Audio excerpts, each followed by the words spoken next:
हरे कृष्णा माता जी प्रभु जी। आज हम आपको भगवान विष्णु और माता लक्ष्मी जी के बीच का वार्तालाप का एक बहुत ही सुंदर प्रसंग सुनाने वाले हैं। माता लक्ष्मी ने भगवान विष्णु से पूछा, हे नाथ, अगर मनुष्य के भाग्य में सुख लिखा है, वो सुख उसे समय पर ही प्राप्त क्यों नहीं होता, दुख भोगने के बाद ही क्यों? जिस पर भगवान विष्णु माता लक्ष्मी से कहते हैं कि हे प्रिय, मैं तुम्हें एक कथा सुनाता हूँ। एक समय की बात है, किसी नगर में एक बनिया दाम्पत्य रहते थे। उनके कोई संतान नहीं थी। भगवान की कृपा से उनके घर में धन धान की कोई कमी न थी। बनिया सेठानी भगवान विष्णु की अटूट भक्त थी। रोज उनकी पूजा सेवा करती, उन्हें भोग लगाती, उसके बाद ही खुद भोजन करती थी। बनिया सेठ को सेठानी का दिन रात पूजा करना बिल्कुल पसंद नहीं था। बच्चा न होने से वह बहुत दुखी रहता था। एक दिन बनिया सेठ ने नाराज़ होकर सेठानी को घर से निकाल दिया, ये कहकर कि तुम एक स्त्री होकर मुझे संतान सुख नहीं दे सकती, तो तुम्हारा मेरे जीवन में क्या लाभ। सेठानी ने बनिया सेठ से बहुत मिन्नतें की, लेकिन बनिया सेठ नहीं माना। अब सेठानी सोचने लगी कि मैं कहाँ जाऊँ, और वह जंगल की ओर चल दी। जंगल में सेठानी ने देखा कि वहाँ 4 आदमी मिट्टी खोदने का काम कर रही हैं। सेठानी उनसे बोली, मैं घर से भटक गई हूँ, रहने का कोई ठिकाना नहीं है, तो मुझे कुछ काम दे दीजिए। उन्हें सेठानी पर दया आ गई और उन चारों आदमियों ने सेठानी को काम पर रख लिया। सेठानी दिन रात भगवान का नाम जपती और मिट्टी खोदती रहती। कभी कभी भगवान भी इंसान की परीक्षा लेते हैं। भगवान विष्णु ने कहा, हे प्रिय, सेठानी ने जो पूर्व जन्म में कर्म किए हैं, ये उन्हीं कर्मों का भुगतान कर रही हैं। इनके नसीब में सुख तो लिखा है, लेकिन जब तक ये अपने पूर्व जन्म के कर्मों को नहीं भोग लेती, तब तक इन्हें सुख प्राप्त नहीं होगा। ये समय सेठानी की परीक्षा का है। मिट्टी खोदने से सेठानी के दोनों हाथों में छाले पड़ गए। तेज गर्मी से उनका शरीर भी जलने लगा। ऐसी हालत देखकर वो चारों आदमी बोले, बहन, लगता है तुम किसी अच्छे घर की महिला हो, तुम्हें काम करने की आदत नहीं, तुम ये काम रहने दो और हमारे घर का काम कर लिया करना।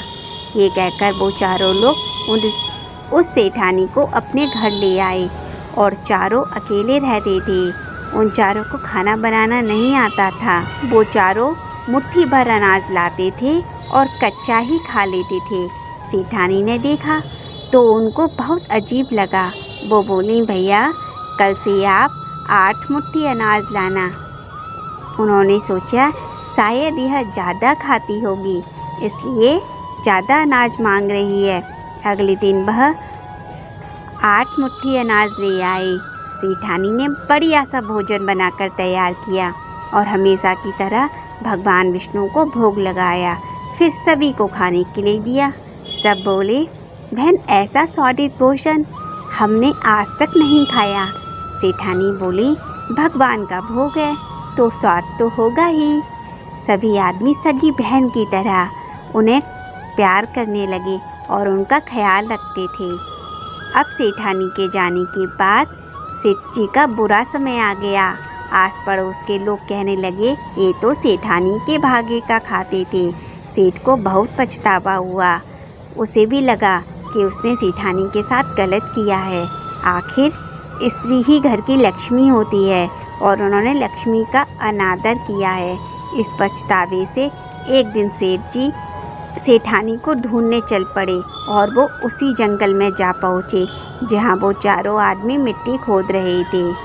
सेठ उन्हें देखकर बोले, भैया, मुझे भी कुछ काम दे दो। उन्होंने उसे भी काम पर रख लिया। मिट्टी खोदने से सेठ के भी हाथों में छाले पड़ गए और उनके सर के बाल भी उड़ गए।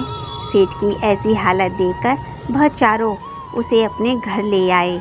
सेठानी ने घूंघट ओढ़ लिया, क्योंकि सेठानी को आदत थी, जब भी पराये पुरुष को देखती थी तो वो घूंघट डाल लेती थी। घूंघट होने के कारण सेठानी ने सेठ को नहीं देख पाई।